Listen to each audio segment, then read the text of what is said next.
오늘 우리가 성경은 어떻게 형성되었는가에 대해서 좀 살펴보면서 정말 성경이 어떻게 하나님의 말씀이라고 우리가 말할 수 있는 것인지를 좀 더 살펴보고자 합니다. 오늘날 우리가 가지고 있는 성경은 어떻게 기록이 되어졌는가? 또 누구에 의해서 어떻게 만들어졌을 것인가? 또 수많은 저서들 가운데서 왜 66권만을 성경으로 인정을 했을 것인가 하는 것이지요.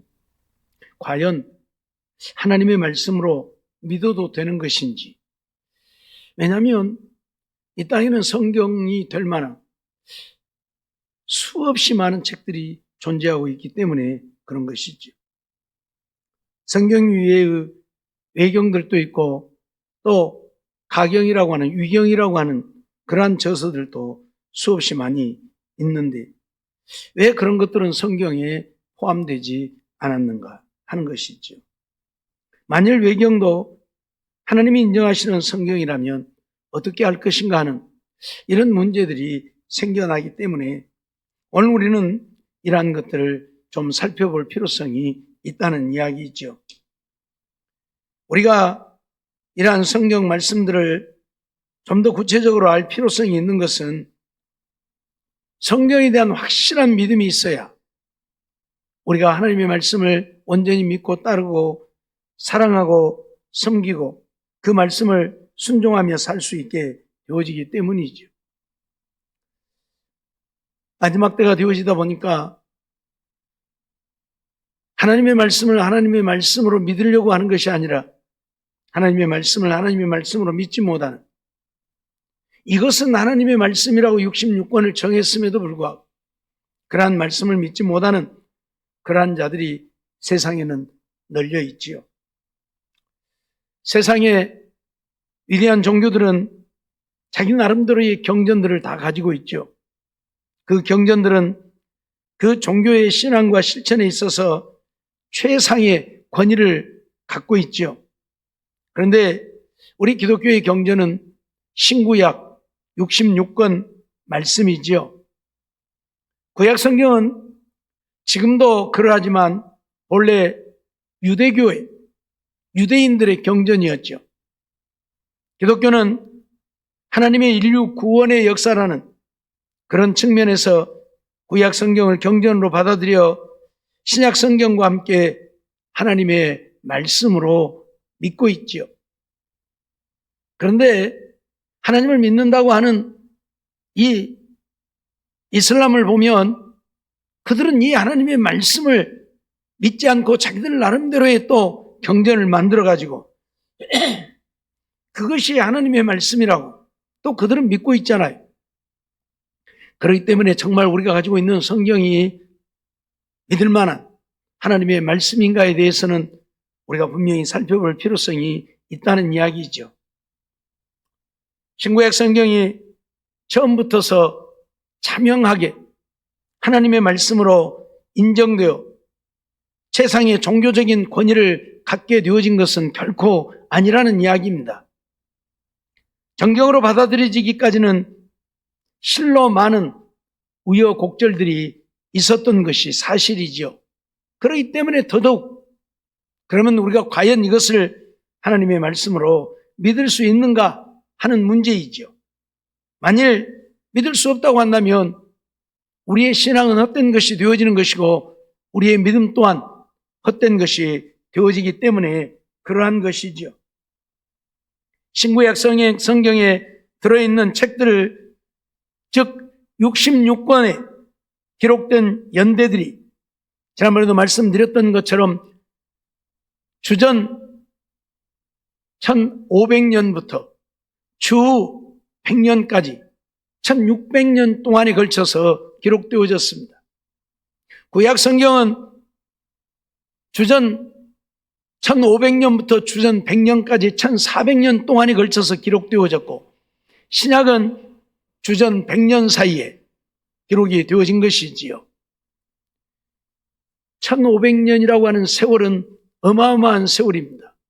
이런 세월 속에서 기록되어진 성경이 과연 하나님의 말씀으로서의 권위를 갖고 있는가 하는 이야기이지요. 구약 성경이 경전으로 확정된 것은 주후 90년입니다. AD 90년 얌예아 회의에서 하나님의 말씀으로 확정이 되어졌죠. 그리고 신약 성경은 주후 397년 칼타고 회의에서 이것이 하나님의 말씀이라고 결정을 하게 되어집니다. 물론 경전으로 확진되어지기 전에도 이것은 하나님의 말씀이라고 정경적인 권위를 가진 책들이었죠. 그러나 수많은 책들이 여기저기서 생겨나게 되어지고 그러다 보니 무엇이 정말 하나님이 오늘 우리에게 주신 하나님의 말씀인가에 대한 분별이 필요하게 되어진 것이고 그래서 그런 작업들을 하게 되어졌고 그래서 구약은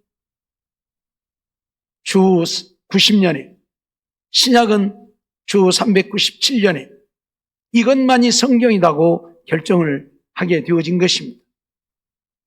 모세오경은 주전 400년경 그리고 예언서들은 주전 200년경에 이미 경전으로서 권위를 가지고 있었지요.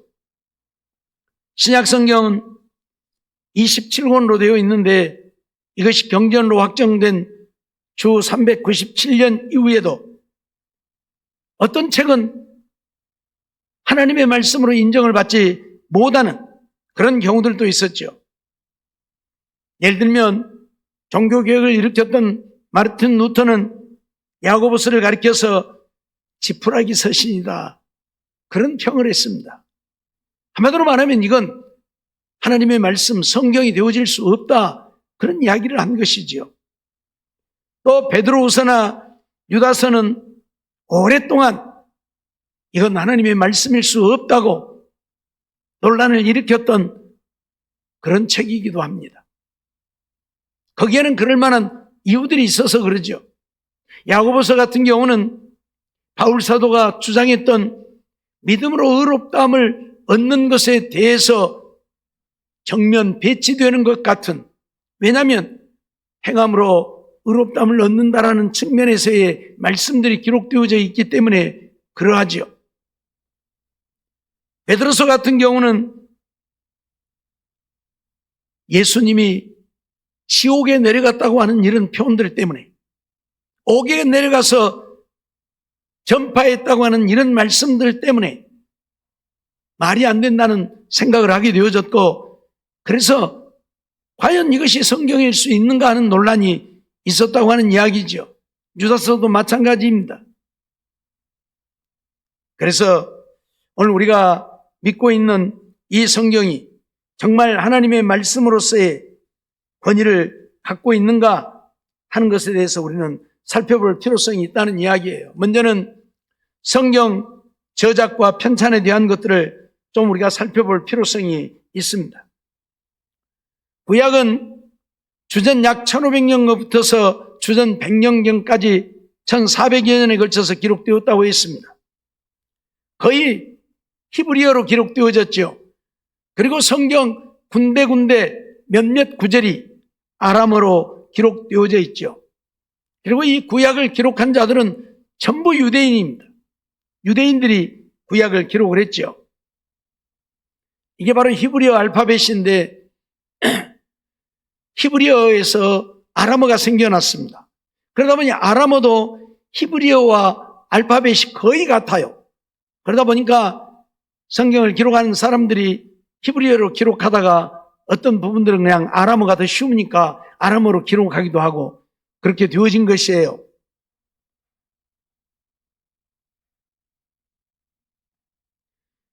맨 아래에 있는 5글자는 위에 있는 글자를 변형해 놓은 것인데 맨 가에 있는 것은 이게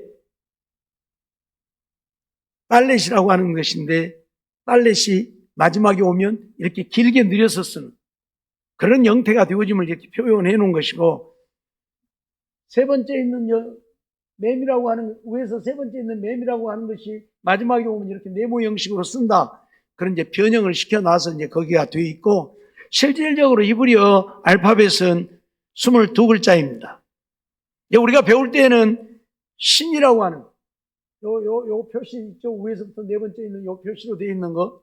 그게 신, 둘로 되어 있어서 23글자인 것 같지만은 그것이 하나이기 때문에 이제 우리가 22글자로 그걸 보는 거예요. 이게 바로 히브리어예요. 정방형이라고 말합니다. 대개 보면 뭐 네모 형식으로 다 되어 있잖아요. 그래서 정방형이다.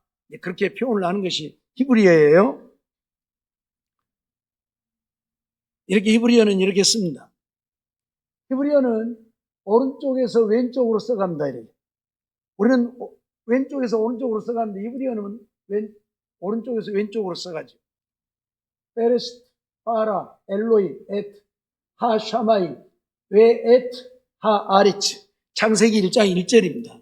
이게 히브리어예요. 이렇게 쓰여졌어요. 이런 기록들이 구약 성경이에요. 전부 저렇게 되어 있어요. 그리고 신약은 주 60년경부터서 약 100년경까지 기록된 것으로 보는 것이죠. 2세기에 편집이 되어졌는데 모두 헬라어로 기록되어져 있고 누가만 헬라인이고 나머지는 전부 유대인입니다. 누가만 헬라인이에요. 나머지는 유대인이에요. 신학을 기록한 저자들이. 이게 바로 헬라어입니다. 비블로스, 게네세우스, 예수 그리스도, 히우, 다위드, 히우, 아브라함. 마태복음 1장 1절 말씀이에요. 우리는 아브라함과 다윗의 아들 예수 그리스도의 세계라 그렇게 되어 있는데 비블로스라고 하는 말은 책이라는 이야기입니다. 책. 그리고 게네세우스라고 하는 말은 기원, 근본, 생명 뭐 이런 단어예요. 그러니까 우리가 다윗 하는데 헬라어로는 다위드. 히브리어는 다윗이라고 합니다. 아브라함. 이제 나중에 이름을 고쳐서 아브라함이라고 하는데 그냥 헬라어에서는 아브라함이라고 되어 있어요. 그러니까 히우라고 하는 말은 히오스 아들이라고 하는 이야기인데 후손이란 말입니다. 그래서 아브라함의 후손, 다윗의 후손, 예수, 그리스도스인데 이제 소유격을 써서 그리스도라고 해요. 그래서 예수 그리스도의 족보책이다 그 말이 한마디로 말해요. 족보책. 생명에 대한, 기원에 대한 책이다. 그게 마태복음 1장 1절 말씀을 이렇게 헬라어로는 이렇게 씁니다. 이제 헬라어는 여러분들도 좀 대강 알아요. 학교 다니신 분들은 알파, 베타, 감마, 델타 이런 그 학교에서 다 배우죠. 그거예요. 그게 헬라어예요. 헬라에서 온 거예요. 그게 알파, 베타, 감마, 델타 그런 것들이 전부 알았어요? 헬라어 알파벳이. 저자들을 보면 저자들은 왕도 있고 정치가도 있고 제사장도 있고 선지자도 있고 학자도 있고 어부도 있고 의사도 있고 세리도 있고 다양하죠. 왕은 다윗이나 솔로몬 같은 자들, 정치가는 모세나 여호수아 사무엘 같은 자들, 제사장은 사무엘이나 에스라 같은 자들, 선지자는 예레미야나 에스겔 같은 자들, 학자는 바울 같은 자들, 어부는 베드로나 요한 같은 자들, 의사는 누가, 세리는 마태. 이렇게 다양한. 그러니까 보세요. 왕과 어부, 이거 말이 안 되잖아요. 그런데 하나님의 말씀을 기록하는데 하나님은 왕도 들어서 썼고 솔직히 말해서 일자 무식이라고 말할 수 있는 어부도 들어서 썼다. 그런 얘기가 되어지는 거예요. 또한 성경은 옛날에는 모두 파피루스나 양피지에 기록이 되어 두루마리 형식으로 내려져 왔죠. 원래 제자들이 기록했던 원본은 하나도 없습니다. 그리고 서기관들이 그것을 이렇게 복사했던 복사본, 사본만 있어요. 그러면 왜 하나님은 이런 원본들을 다 없애버렸을까? 그걸 놔뒀으면 좋았을 텐데 하는 생각을 하지요. 사본들을 발견하다 보니까 이 사본이 약 4,300종이나 됩니다. 어마어마하게 사본이 많아요. 왜? 기록을 했을 테니까. 그러다 보니까 사본들이 같지 않아요. 다 다르단 말이에요. 기록한 사람마다 좀씩 다르게 기록한 부분들이 있어요. 그래서 우리가 이 번역해가지고 가지고 쓰는 성경은 NIV라고 그래서 그걸 지금 표준으로 삼고 있는데 어떤 학자들은 킹 제임스 버전이라고 하는 것을 그게 진짜 원본에 가깝다. 그렇게 말하는 사람들도 있고 그래요. 물론 거기는 성경 내용에 조금씩 차이가 있기 때문에 그러기도 하지만은 어떻든 크게 문제는 되지 않아요. 예를 들어서 하나님의 말씀을 통해 우리가 구원을 얻는데 구원의 도리를 가르친 데에는 크게 문제가 되지 않기 때문에 그래요. 어떻든 원본을 하나님이 다 감춰버린 이유는 만일 원본이 지금 존재한다면 어쩌겠어요? 돈 좋아하는 사람들 그거 갖고 돈벌이 아니라고 난리가 날 거예요. 그러지 않겠어요? 예? 우리나라 최초에 번역되어졌던 성경, 그 번역 성경들이 몇 권이 없어요. 다 이제 없어지고 막 소실되고 해서 몇 권이 없는데 그 한 권 값이 얼마인 줄 아세요? 우리 지금 이런 성경 한 4만 원 정도, 5만 원 정도 가는데 그 우리나라 최초에 번역되어져서 이 나온 성경 얼마나 할 것 같아요? 어디 누가 한번 맞춰봐요. 네? 얼마나 할 것 같아요? 저도 몰라요. 여러분 모르고. 상상을 초월하는 금액입니다. 왜? 희귀하니까. 없으니까. 희귀하니까 그래요. 없으니까. 100원짜리인가 500원짜리 동전에 희한한 것이 들어있는 동전이 있는데 그거 동전 하나에 몇백만 원도 한답니다. 네? 몇백만 원. 500원짜리 동전 하나가 몇백만 원도 해. 왜? 그걸 만들 때에 많이 만들지 않았다는 거예요. 지극히 작은 개수만 만들었다는 거예요. 그리고 그 속에다 뭘 넣어갖고 만들었는데 그래서 그게 엄청 비싸다고 그래요. 500원짜리 하나가 몇백만 원 갈 정도. 뭔 말인지 이해가 돼요? 희소성의 가치거든요. 그런데 원본이 있다면 이건 진짜 돈에 부학난 사람들 돈벌이로 얼마나 그걸 이용해 먹겠어요. 원본이 있다면 지금 아마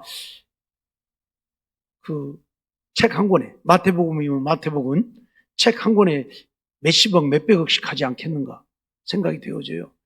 하나님의 말씀을 갖고 장사해 먹을 것이 뻔하니까 하나님이 다 감춰버리고 다 없애버리고. 그래서 사본은 엄청나잖아요. 널려 있어요. 물론 지난번에도 말씀을 드렸지만 성경을 가지고 있는 자들은 다 죽인다고 처형을 한다고 명령을 내려서 성경을 없애고 기독교를 없애려고 했기 때문에 많이 소실되어졌지만 그럼에도 불구하고 성경은 없어지지 않고 지금까지 존재하지요. 아마 가끔 사회 사본이니 쿰난 사본이니 뭔 사본이니 하는 이야기를 들어봤을 거예요. 그건 사본이 어디서 발견되었느냐에 따라서 이름을 붙인 거예요. 사해에서 발견되어졌으면 사해사본, 쿰난 동굴에서 발견되어졌으면 쿰난 사본, 이런 식으로. 이런 사본들은 약 4,300종류나 있다는 이야기예요. 그걸 가지고 거기에서 이제 어떤 것이 진짜 원본과 비슷하냐를 가려내는 이 작업을 하는 거예요. 그래서 이것은 성경이고 이것은 성경이 아니다. 구분을 지은 것이 구약은 AD 90년에 신약은 AD 397년에 결정을 했다 그 말이에요. 그래서 66권이라고 하는 성경이 이것이 성경이다. 그렇게 나온 거예요. 한번 볼까요? 파피루스라고 하는데 갈대지요. 갈대. 우리로 말하면 갈대. 여러분 이런 것들 많이 봤죠? 예? 이런 것들 많이 봤죠? 예. 이렇게 생긴 거예요. 이렇게 생긴 거. 이걸 이제 찢어가지고 말려가지고 종이를 만드는 겁니다. 그게 바로 파피루스예요. 이렇게 만들어져요. 여기에다가 이제 글도 쓰고 그림도 그리죠. 이렇게 이제 종이로 이렇게 만들어가지고, 예. 이걸 이제 길게 만들어서 막 연결하고 해가지고 두루마리를 만들기도 하고. 그래서 거기다 이렇게 글을 쓰고, 여기다 그림도 그리고, 이렇게 사용하는 것이 파피루스라고 하는 거예요. 그런데 이것은 이제 이 나무로 만들어진 종이다 보니까 쉽게 부서지고 망가지고, 예, 그러죠. 그래서 나중에는 이제 양피지, 짐승의 가죽을 벗겨가지고 말려서 그걸 이제 이렇게 만들어서 글을 쓰는 종이로 만들어 쓴 거예요. 예, 얼른 뭐 없어지지는 않겠죠. 예. 그래서 나중에는 이렇게 길게 만들어서 말아가지고 거기다 글씨를 써서 이렇게 보관을 하고. 이제 오래되다 보니까 막 뭐가 묻어갖고 더러워져서 지금 성경에 기록된 것인데 이렇게 되어진 것이고. 그래서 이것들을 이제 좀 더 잘 보관하기 위해서 이렇게 길게 두루마리로 해서 말아가지고 놔두면 아무래도 더 변색도 안 되고 더 보존이 오래되겠죠. 나중에 이제 기술이 발달하면서 이렇게 통을 만들어서 통 속에다 집어넣어가지고 아예 이제 변색이 안 될 수 있도록 만들어져. 이게 바로 양피지 성경을 기록했던 것들입니다. 오늘 우리는 이러한 것들을 통해서 이 하나님의 말씀이 전해져 내려왔다. 그러다 보니까 처음 기록되어졌던 파피루스 같은 경우는 훼손되어진 부분들이 많아요. 우리 성경 보면 가끔 몇 절 없음 하고 써져 있는 거 보죠. 그 절이 없다고. 왜? 그 부분이 떨어져 나가버리고 없는 거예요. 아까 말씀드렸던 NIV라고 하는 사본을 원본으로 하고 이렇게 성경을 이제 우리 성경을 만들었는데 그 성경에는 그 부분이 없어요. 그래서 몇 장 몇 절 없음 써놓고 또 밑에 보면 뭐라고 썼냐면 어떤 사본에는 하고 또 그 성경 구절을 써놨어요. 우리가 사용하고 있는 원본으로 사용하는 성경 사본에는 그 절이 없는데 어떤 사본에는 그 절이 또 보존되어 있어요. 그러면 그걸 갖다가 그 밑에다가 어떤 사본에는 이러이러한 말씀이 있음 하고 써놨어요. 뭔 말인지 이해가 되죠, 이제? 성경에 왜 절이 없는지. 밑에 보면 어떤 사본이라고 되어 있는데 그 말이 뭔 말인지 이해가 되죠? 그래서 성경을 이렇게 우리에게 전해주게 되어진 것이에요. 처음부터서 성경에 장이나 절이 있었던 건 아닙니다. 성경에 장절이 아예 없어요. 마태복음은 그냥 마태복음 한 권이에요. 그러지 뭐 1장부터서 28장까지 뭐 1장 1절부터서 몇 절까지 그런 게 아예 없었어요. 그런데 주 1300년 AD 1300년경 휴고라고 하는 사람이 신구약 성경에 각 장을 나누었습니다. 장만 나눈 거예요. 장만. 그 후대에 구약은 네 단위 절을 나누었어요. 네 단위라고 하는 사람이 이제 1장, 2장, 3장 그렇게 장만 있었는데 이제 1장 1절부터서 30절까지 이렇게 절을 만든 거예요. 절을. 그래서 읽고 이해하기 편하게 했고 1550년경에 프랑스의 인쇄업자 스티븐스가 최초로 성경을 출판하게 됩니다. 그러니까 이런 파피루스나 양피지에 기록되어져 있었다가 발견되어진 이 사본들을 처음 이 종이에다가 성경으로 출판한 것은 1550년이에요. 지금이 2024년이니까 그렇게 멀지 않은 그때 성경이 최초로 인쇄되어진. 그리고 신약은 이제 스티븐스가 절을 나누었는데 구약보다 1년 후인 1551년경에 출판이 되어져서 성경이 나온 것입니다.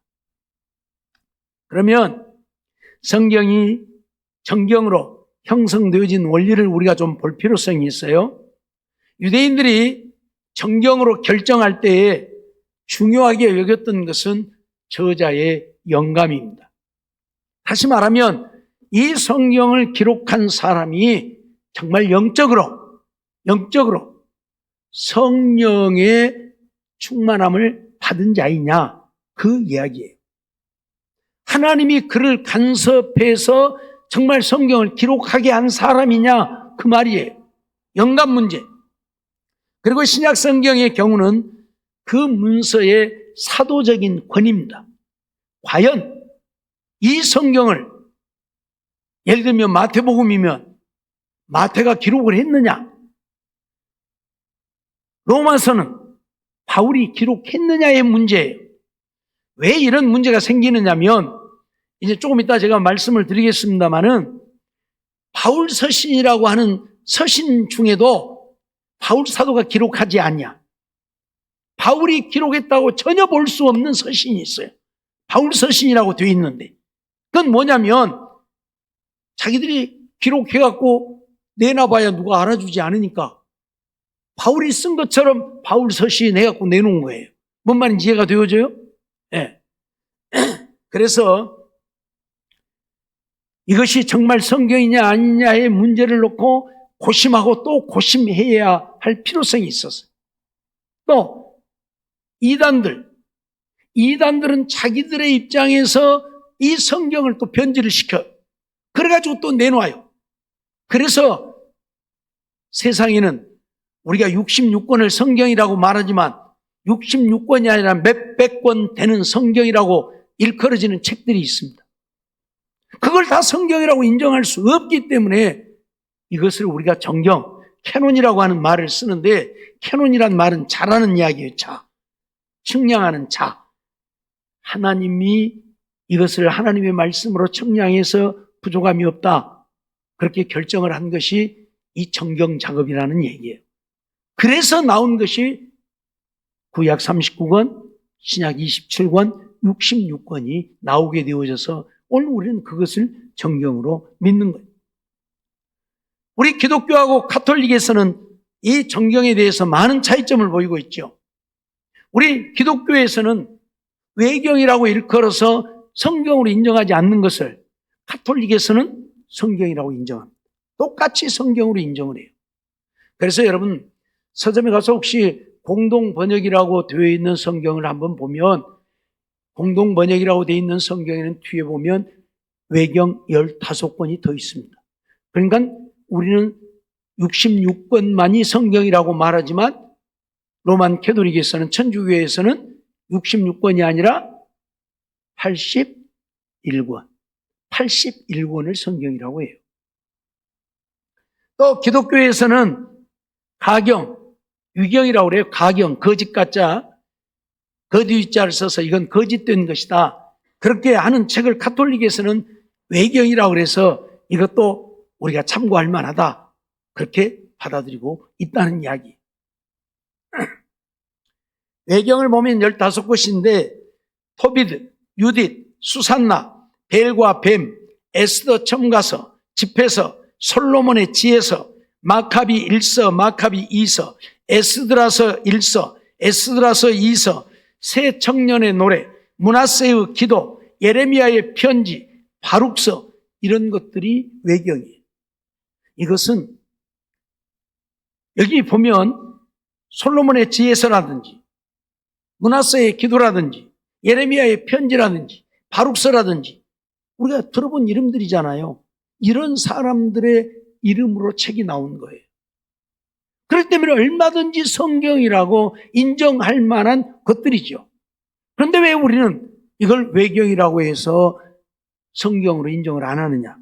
그 속에는 하나님의 말씀과 배치되어지는, 정면으로 배치되어지는 내용들이 들어있기 때문에 그래요. 예를 들면 우리는 죽으면 바로 믿는 자들은 천국 가고 안 믿는 자들은 지옥 간다고 말하죠. 근데 이 외경 속에는 죽으면 바로 지옥 가는 것이 아니고 중간기가 있어요. 골이 다 간다. 골이 다 가가지고 거기서 있다가 이 땅에 있는 후손들이 죽은 자를 위해서 기도를 많이 하고 헌금을 많이 하면, 쉽게 말하면 헌금통 속에 돈 떨어지는 소리가 땡그랑 땡그랑 많이 들리면 그 사람은 천국 가고, 헌금통 속에 돈 떨어지는 소리가 안 나는 사람은 천국 못 가고 이제 지옥으로 간다. 그런 내용들, 이런 것들이 들어있어요. 그럼 이것은 우리가 가지고 있는 성경하고 전혀 반대되어지는 그런 내용이잖아요. 그래서 이런 것들을, 비록 그 내용이 에스드라서에 기록되어져 있을지라도 이건 성경이라고 우리가 인정할 수 없다 해서 배제를 한 것이라 그 말이에요. 뭔 말인지 이해가 되죠? 외경은 성경이 될 만한 내용들도 많이 들어있어요. 그럼에도 불구하고 그 속에 우리가 가지고 있는 이 66권 성경과 배치되어지는 상충되어지는 내용들이 들어있어서 만일 이걸 받아들이게 되어진다면 어떤 것을 믿어야 돼요? 죽으면 바로 천국 가고 지옥 간다는 걸 믿어야 합니까? 아니면 중간기가 있어서 고리 간다는 걸 믿어야 합니까? 사람들이 혼동이 오잖아요. 그래서 이런 것들을 배제를 시킨 거예요. 배제를 시킨 거예요. 무슨 말인지 알겠죠? 그래서 이건 성경이 되어지지 못한 거예요. 비록 솔로몬의 이름으로, 예레미야의 이름으로, 바룩의 이름으로 되어진 것이지만 그 내용들을 살펴보면 솔로몬이 썼다고 볼 수 없는, 우리가 이 솔로몬의 잠언이라든지 또는 시편 같은 것을 보면 그 사람의 뭐가 다 있잖아요. 그 사람이 자주 쓰는 언어라든지 형식이라든지 그런 것들이 다 있어요. 근데 솔로몬의 지혜서라고 되어 있는데 이건 솔로몬이 기록했다고 볼 수 없는 내용들, 형식을 보면. 그래서 이건 솔로몬이 기록한 거 아니다, 누군가가 기록해가지고 솔로몬의 지혜서라고 내놓았다, 그래서 배제를 시켰다는 이야기예요. 무슨 말인지 이해가 되죠? 그러니까 이것을 심사한 사람들은 정말 심사숙고해서 성경을 결정하게 되어진 거예요. 그냥 아무렇게나 한 게 아니에요. 그리고 가경, 위경이라고 하는 것은 수십 권이 있죠. 아담의 묵시록이라든지 아브라함의 묵시록, 엘리야의 묵시록, 스마니아의 묵시록, 바룩 2서, 바룩 3서, 아까 외경에도 바룩서가 있었으니까 여기는 이제 2서, 3서. 또 에녹 1서, 에녹 2서, 에녹 3서, 3족장, 아브라함, 이삭, 야곱이 3족장, 그들의 유언서, 또 솔로몬의 유언, 욥의 유언, 모세의 유언, 아담과 하와의 생애, 이런 등등등 수백 권의 책들이 있어요. 로만 캐톨릭에서는 이런 것들도 우리가 외경으로 우리가 참고할 만하고 우리가 받아들일 만하다, 그렇게 보는 거예요. 근데 우리는 이건 전혀 거짓된, 완전히 이건 거짓된 거예요. 아까 말씀드렸던 외경에 있는 것은 어느 정도 좀 우리 성경과 부딪히는 면들이 있지만 이건 전혀 다른 거짓된 내용들, 그런 것들이 기록되어 있기 때문에 전혀 배제를 해버린 거예요. 근데 로만 캐톨릭에서는 이것도 어느 정도 참고할 만하다 해서 그들은 참고를 하고 있다, 그런 얘기예요. 그러니까 잘못되어지는 거예요. 그러니까 잘못되어지는 거예요. 죽은 자를 향해서 제사 드리는 문제라든지 이런 문제들도 여기에는 들어있고요. 그러니까 지금 로만 캐톨릭에서는 제사 지내잖아요. 그렇죠? 제사만 지내는 게 아니라 절에서 하는 일을 그들이 하고 있어요. 교인 중에 누가 죽어서 제사 지내게 되면 교회에서 제사를 지내줘, 돈만 주면. 이런 일까지 하고 있어요, 로만 캐톨릭은. 말이 안 되는 얘기잖아요. 왜? 이런 가경 속에 그런 내용들이 들어있으니까요. 말이 안 되는 얘기를 하고 있는 거예요. 그래서 오늘 우리는 좀 이런 것들을 살펴볼 필요성이 있고요. 이런 정경이 형성되어진 과정을 좀 우리가 보게 되어지면 성경이 하나님의 말씀이며 하나님의 영감으로 되었음을 인정할지라도 성경은 많은 제약에서 완전히 자유하지 못한다는 이야기입니다. 성경을 형성하고 있는 많은 책들은 많은 문서들로 이루어진 경우도 있고, 그 문서들은 그 시대의 역사적 상황 또는 삶의 자리에서 형성이 되어졌기 때문에 그 문서들은 또 구전으로 전해되어 내려온 전승되어진 내용들, 또 문서로 된 여러 개의 단편 자료들이 형성되어져 있어요.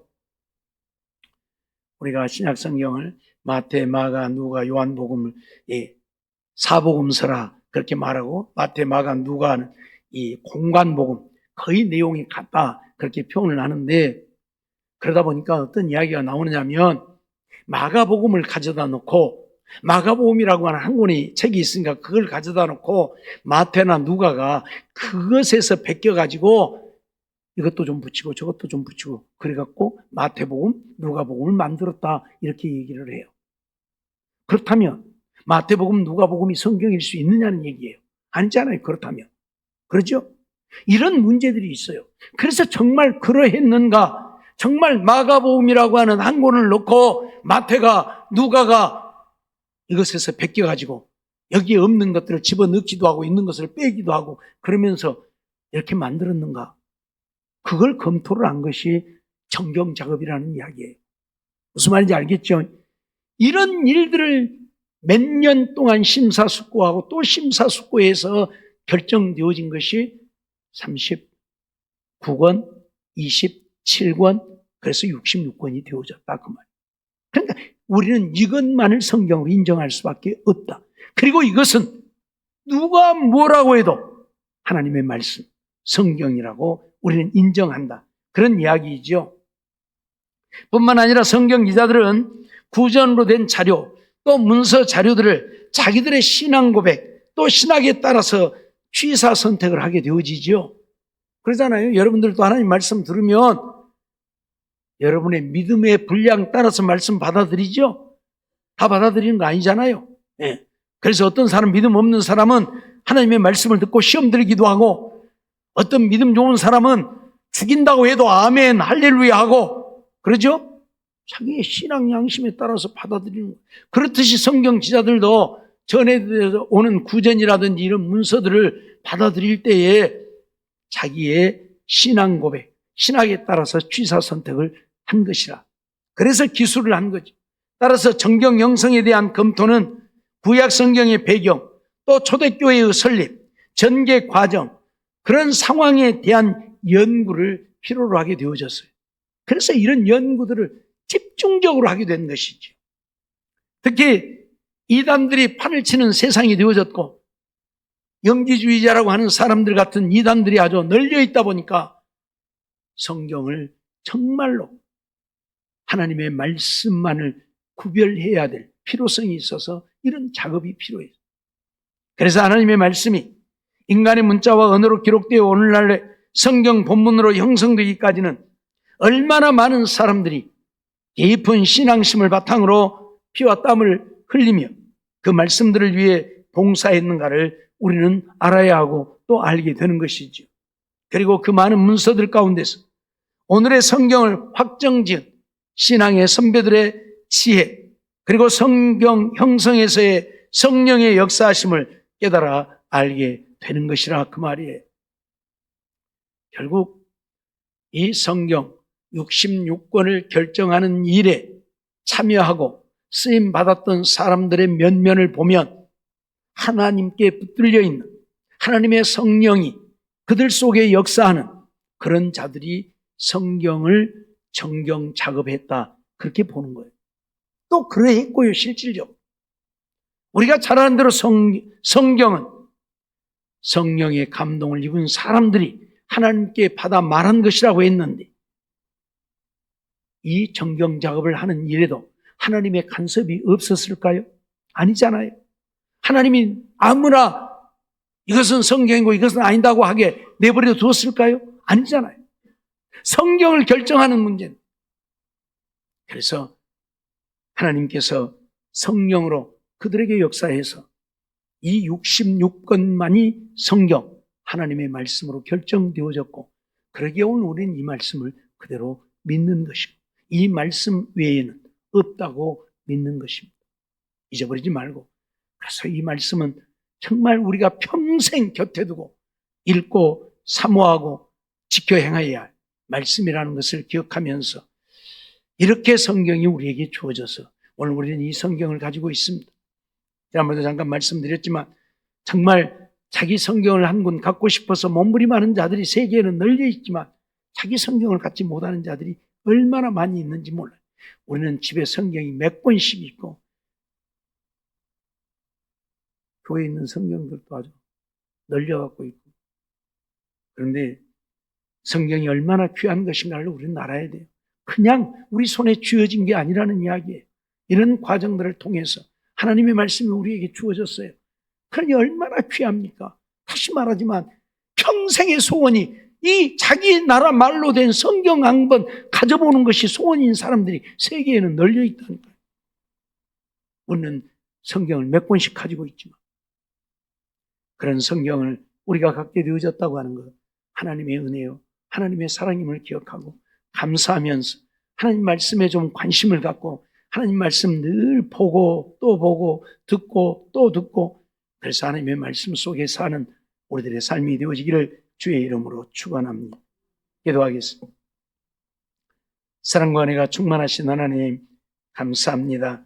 이 밤도 저희들을 부르시고 인도하시고 주님 앞에 나와 예배드리게 하시고 하나님이 우리에게 하나님의 말씀을 주셨사온데 그 말씀이 어떻게 해서 우리에게 주어졌는가를 생각하면서 하나님의 은혜, 하나님의 사랑이 아니면 도저히 불가능한 일들이 이루어져 왔고, 그래서 우리에게 이 하나님의 말씀이 주어져서 우리가 이 하나님의 말씀을 보고 듣고 배우고 있다는 사실을 기억하면서 하나님의 그 사랑과 은혜에 감사하고 이 말씀 곁에 두고 부지런히 보고 듣고 배우고 읽고 지켜 행하는 우리가 되어서 하나님을 기쁘시게 하는 우리 모두가 되게 주시옵소서. 믿사옵고 예수님의 이름으로 감사하며 기도하옵나이다. 아멘.